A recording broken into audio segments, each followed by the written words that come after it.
Welcome to Modern Day Abigails.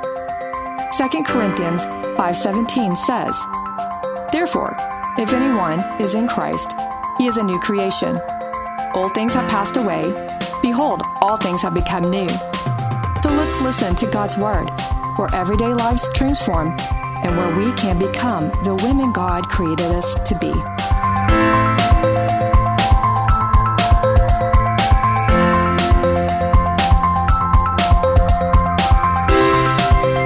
So we're getting ready. So if the Lord came back right now and saw us doing a podcast to teach people about Jesus, praise the Lord, hallelujah. Wouldn't that be the way to go?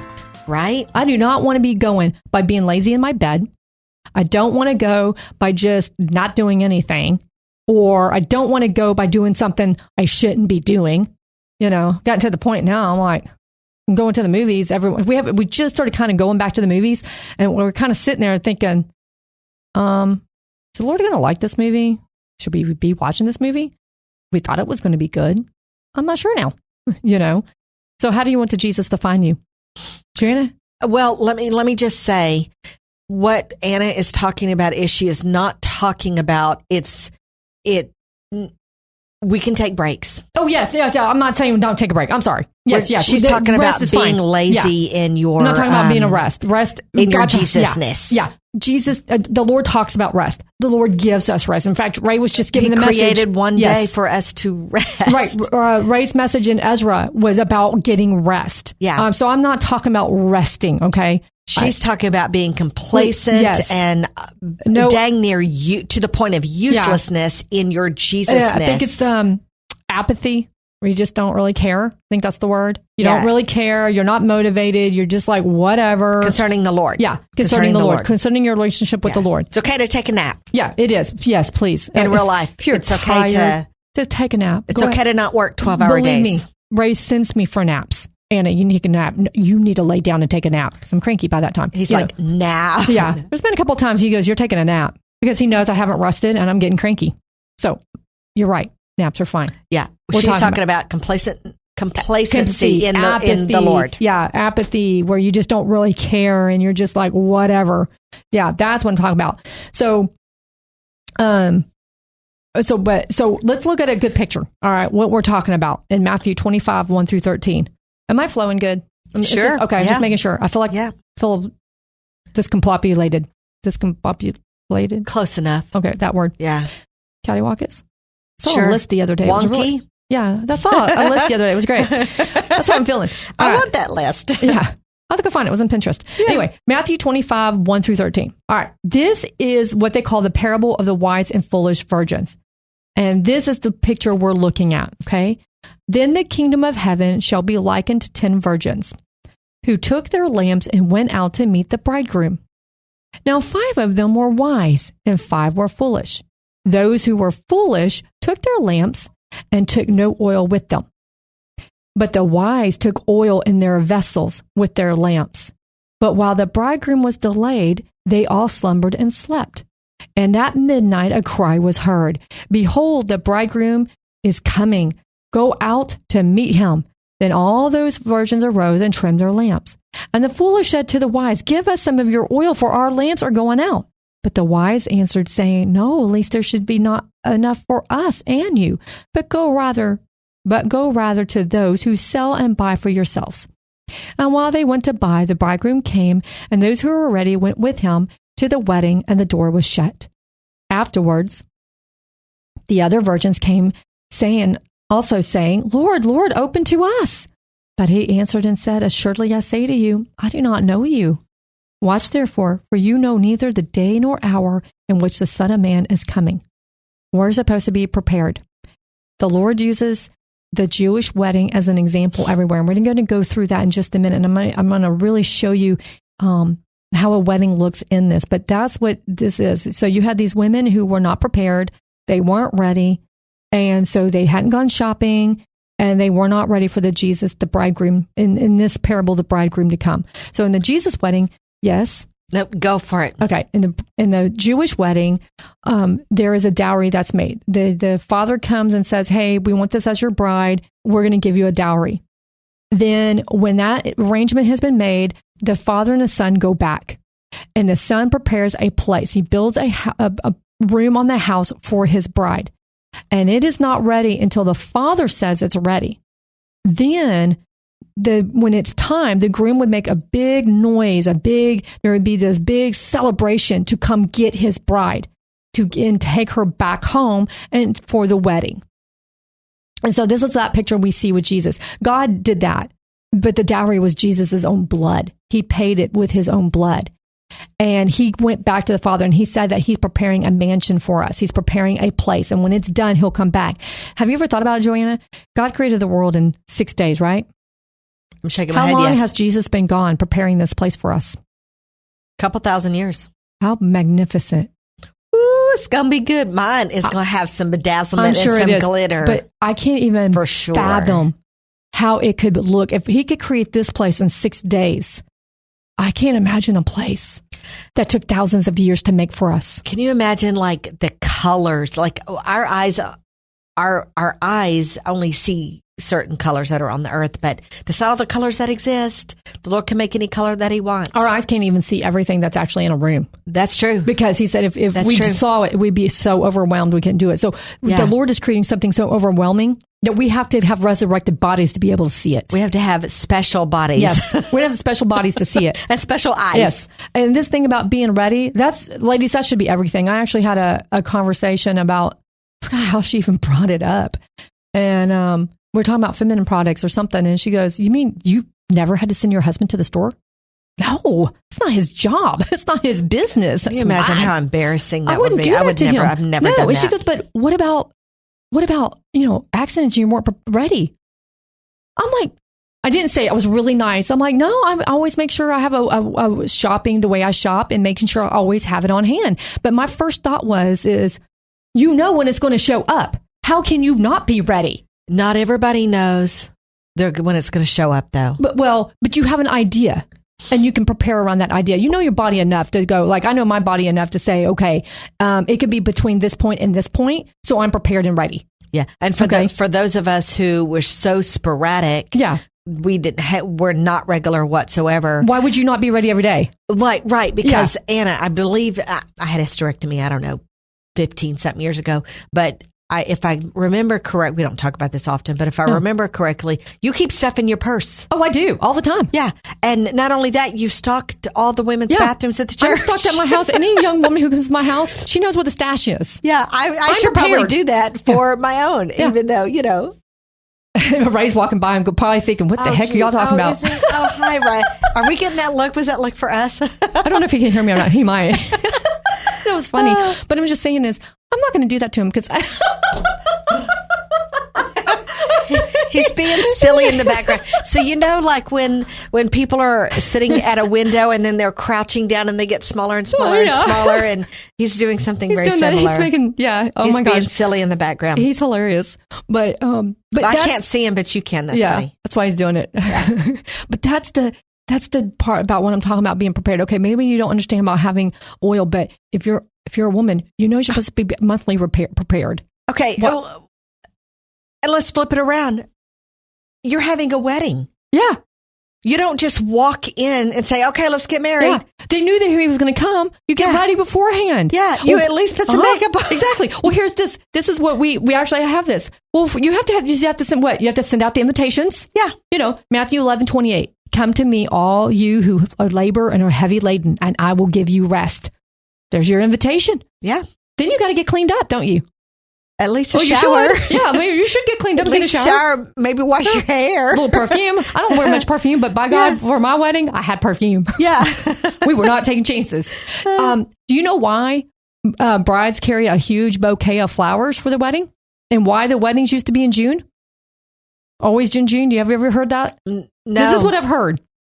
That the reason being is that's when this winter would be over. That would be the first bath they got in months. Because they usually didn't take baths in the wintertime. Oh. Think about it, freezing cold water. Yeah, they didn't want to waste heating water up for a bath. Yeah. So they would get cleaned up, and then they would have the bouquet of flowers, because just in case you weren't really fresh, the flowers would cover up your body odor. Oh, that makes total sense. So that's back in the day. Back in the day. So what does Jesus say in Psalms 51, 2, and 7, verses 2 and verses 7? Wash me. Sorry, my text on here, the font I used, I couldn't tell. I'm like, I'm pretty sure there's not a 272 in here. Yeah, it looks like it, but there's a space. You did good. Okay, thank you. So wash me thoroughly from my iniquity and cleanse me from my sin. Purge me with hyssop and I shall be clean. Wash me and I shall be whiter than snow. I actually have those verses in my laundry room. Now that's a shower. That's a shower. And that's a cleanup. And that's why I have it in my laundry room. I always remind myself that Jesus cleaned me. He's going to keep me cleaned and it's going to be okay. And if I get dirty, he'll clean me again. Nice. And I can never be so dirty that he'll give up my salvation that he planned. He saved me.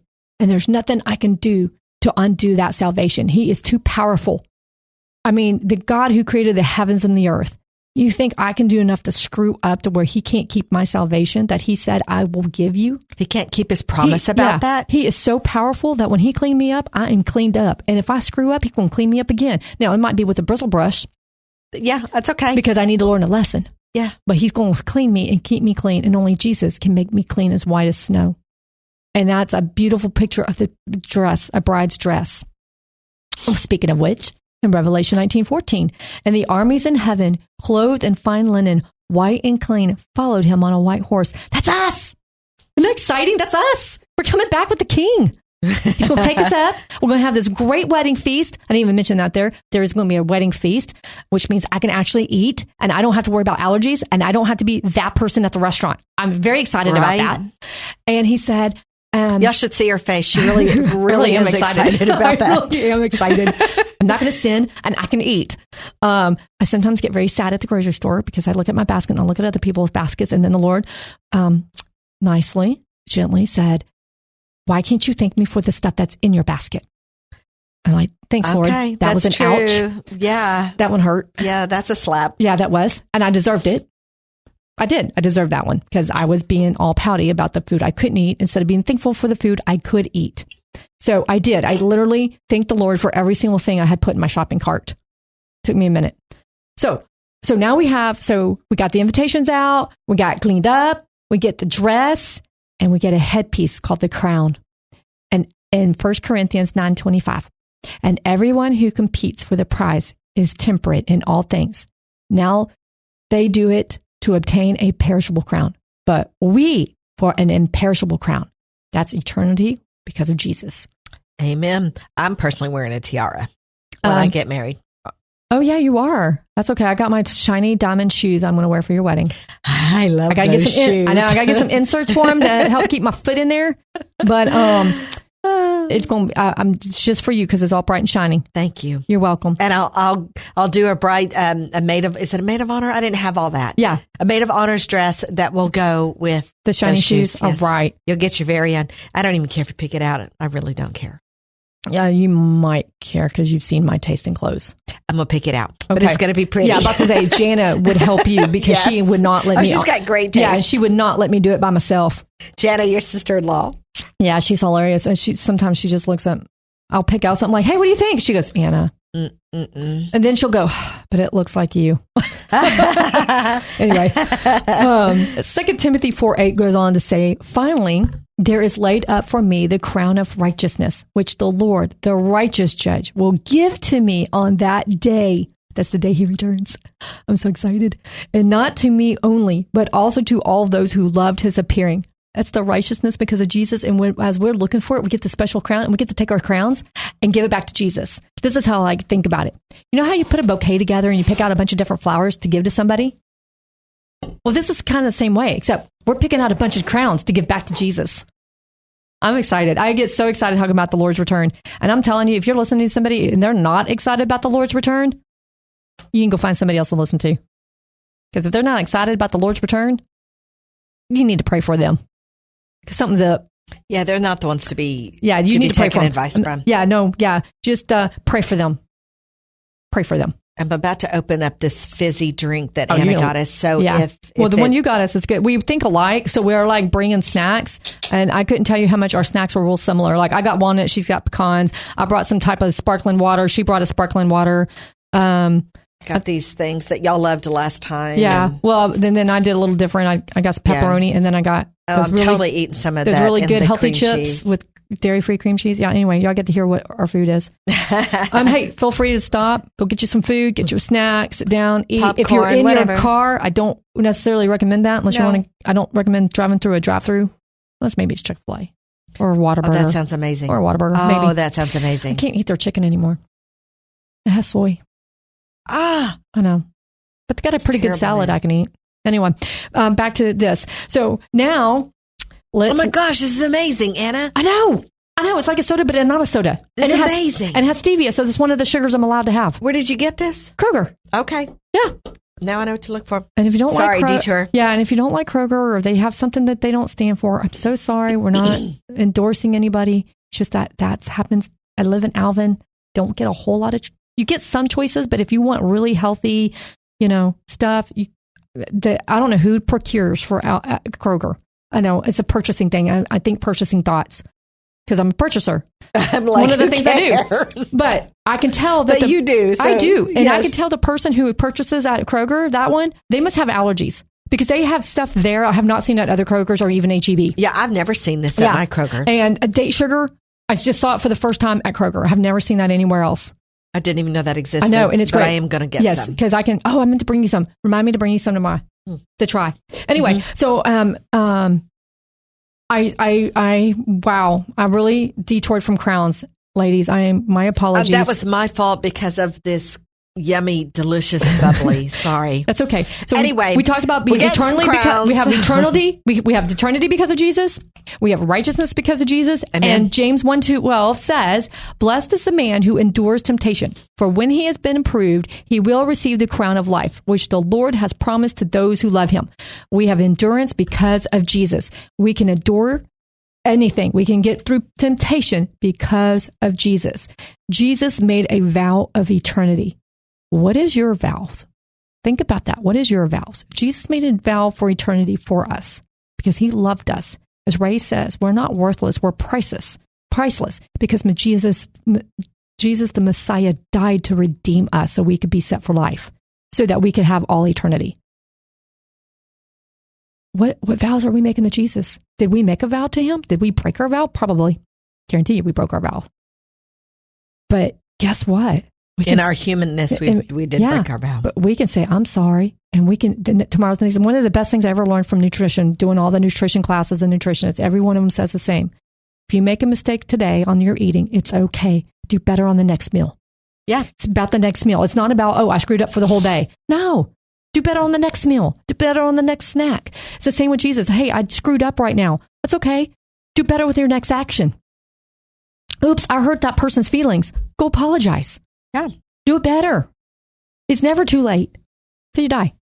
And if you die without Jesus, it's too late. There's nothing you can do about it. There is no purgatory. I'm sorry if you've been told there was a purgatory. It is not in the Bible. There is no purgatory. All the movies nowadays that show you zombies or vampires or ghosts, none of that's real. Because God says when you die, you come before my throne. And you got either the great white throne, which you should be scared to death if you go before that. That's judgment. Or you go before the... Is it the Bema seat? The Bema seat. Thank you. I was like, I know it's not Beamer, and I know it starts with a B. Yeah. It's the Bema seat, which is saying, hey, all this junk you did is going to burn up, but what is left is what I will see. And that's how we get our rewards. We're not going to get away with our stuff. You're like, oh, we're going to get away with... No, we don't get away with it. No. But Jesus took care of it. That actually scares me more. Going before the Lord and going, I'm so sorry I did that. Yeah. I'm sorry you had to go through what you went through because of my mess. Yeah, exactly. I'm so sorry. But he's going to, in the end, because of Jesus, we can walk in eternity with him. And then we get to come back on the horses, back when he sits on the throne of David in the city of Jerusalem. I don't know what's going to be like that after that, but I'm so excited. It's going to be a new adventure. All right. So now that we've gone through that, we've gone through the wedding. She wants a wedding. Now she's committed. Now she went from being lazy to being ready to saying, let's do this. I want to do this. And she says, I charge you, O daughters of Jerusalem, by the gazelles or by the does of the field, do not stir up nor awaken love until it pleases. You either be all in or all out. There is no halfway doing it. These ladies that kept following her around. Remember the ladies, they always followed her around. One of the reasons the commentaries think is that because it's a daydream, because you don't normally have a crowd with you for such intimacy. There's a word for that. That's wrong. So it's because she's daydreaming. And what she's saying is you either be all in or all out. You be committed or don't be committed. We'd be faithful, don't be faithful. You're either sold out for Jesus or you're not. And you know what? And he even talks about being lukewarm, and yes, he can't stand it. He would rather you be cold than lukewarm. Yeah. Don't be a fence setter. Pick a side, be on it. Stand firm, be committed. God loves commitment to whatever we're doing. I'm not talking about abuse. Again, I'm not talking about abuse. I'm not talking about abusers. I'm not talking about that. I'm talking about a commitment with Jesus, a commitment with your husband. If your husband is an abuser, then be committed to praying for him and for his salvation. We have seen it work. We have seen people, either we've seen one of two things. God releases the believer and gets them out of it, or he fixes it and fixes the husband. Yep, I've seen it both ways. And if you're the abuser, ladies, really think hard. Am I the abuser? There are ladies who are out there who are abusers. It's totally possible. Very much. I've met a few of the ladies who I know are abusers. Yeah. And you need to say, I need to stop and I need the Lord to help me. Yeah. And you need to ask your husband to pray for you. Yeah. He might be a little mad because of the abuse. But you need to pray, get people to pray around you, get help. Don't be an abuser, get help. All right. So let's talk a little bit about wedding from the bridegroom's point of view. One of it where we find it is in Psalms 45. I'm good. Okay, see, I tilted my head to ask her if she wanted to break, but she says it in the microphone, I'm good. So, I'm good. Oh, funny. Really funny, Joanna. All right. Do you need a break yet? No, I'm just checking on you. I'm good. Okay, fine. All right, Psalm 45, 1 through 17. Let's read it. And it's to the chief musician, set to the lilies. They referenced the lilies several times, I think. I'd like to know what the lilies are. What song was that? What did that tune sound like? All right. Maybe I'll find out in heaven one day. Maybe. Okay. Wouldn't that be cool? That is cool. There's going to be a lot of things we're going to find out in heaven. They're just going to be so awesome. Because one, the Lord made music, so there's definitely music up there. All right. A contemplation of the sons of Korah, a song of love. My heart is overflowing with a good theme. I recite my composition concerning the king. My tongue is the pen of a ready writer. You are fairer than the sons of men. Grace is poured upon your lips. Therefore, God has blessed you forever. Gird your sword upon your thigh, O mighty one. That's in all caps. That's the Lord. That's the Lord, glory in your majesty. All about the Lord. And in your majesty ride prosperously. That word. Because, hey, Ray at least has an excuse. He has trouble with Hebrew. I have trouble with English. And that's my first language. Because of truth, humility, and righteousness. And your right hand shall teach you awesome things. Your arrow are sharp in the heart of the king's enemies. The people fall under you. Your throne, O God, is forever and ever. A scepter of righteousness is the scepter of your kingdom. You love righteousness and hate wickedness. Therefore, God, your God has anointed you with the oil of gladness more than your companions.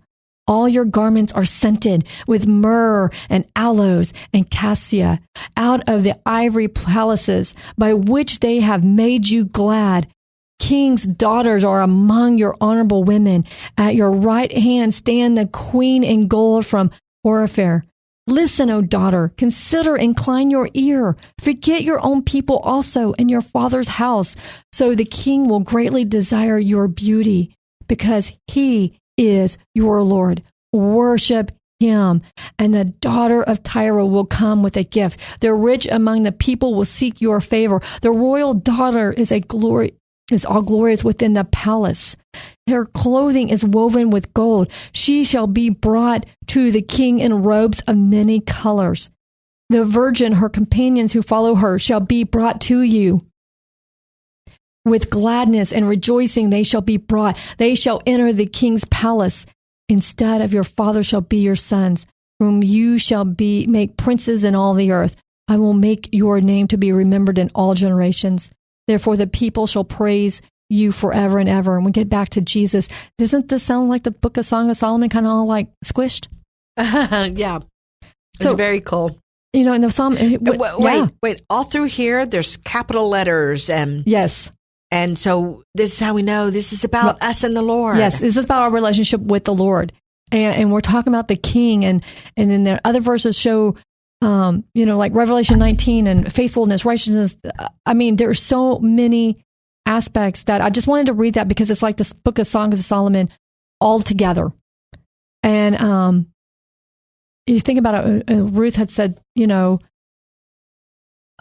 your people be my people. That's why Genesis, that the Lord said, therefore the king shall, the man shall leave his father and mother and be joined to his wife, and they shall become one flesh. I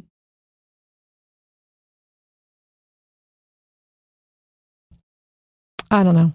I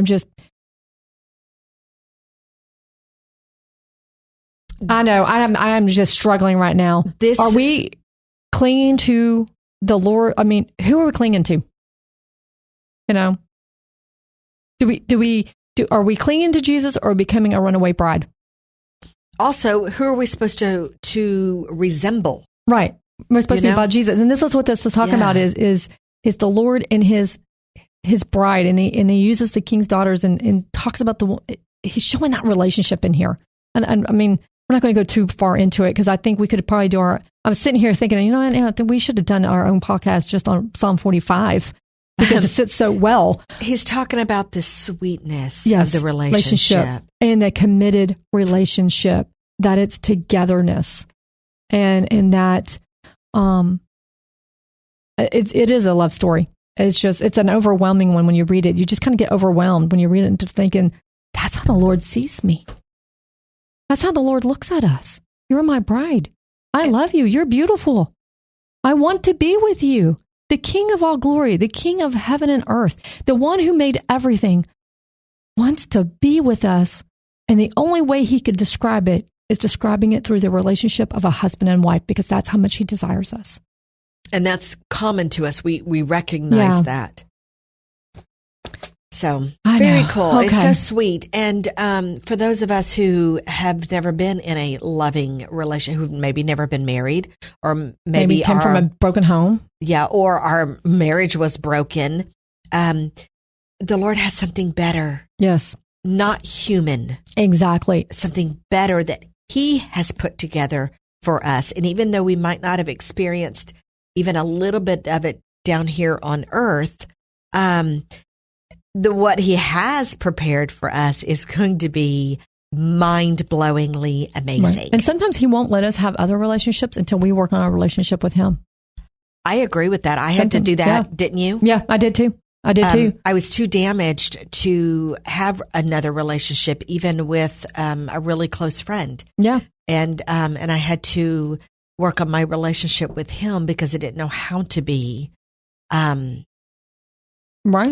I didn't know how to be a good person. I didn't know how to be an undamaged person. Right. I couldn't. We were living in such survival mode. We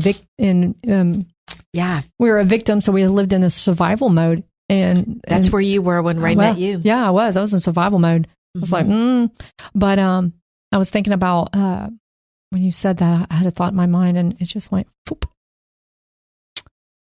That's okay. I'll think about it in a minute. Yeah.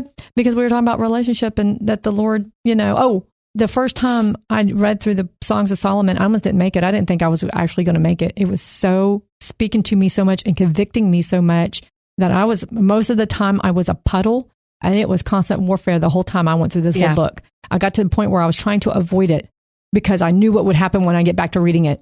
And I was absolutely shocked when you said you wanted to do it as a podcast. I'm like, what? Are you sure? Because it was not good the first go around. No, it almost destroyed me. And the Lord was really working on me about it. Showing you all kinds.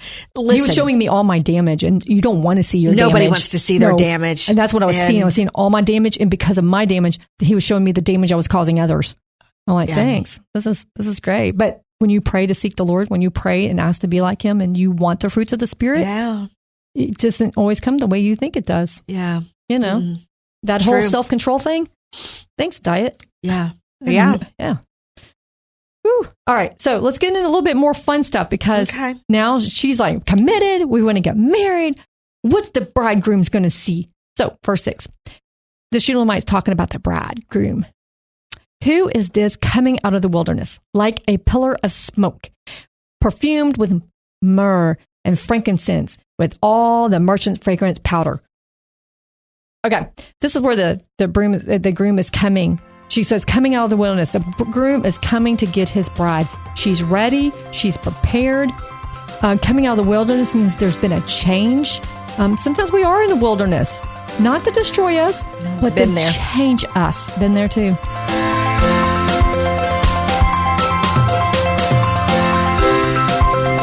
Thank you for letting us share our tools to become the women God created us to be. If we encouraged you today, visit us at moderndayabigails.com. Remember, you are loved, cherished, and prayed over.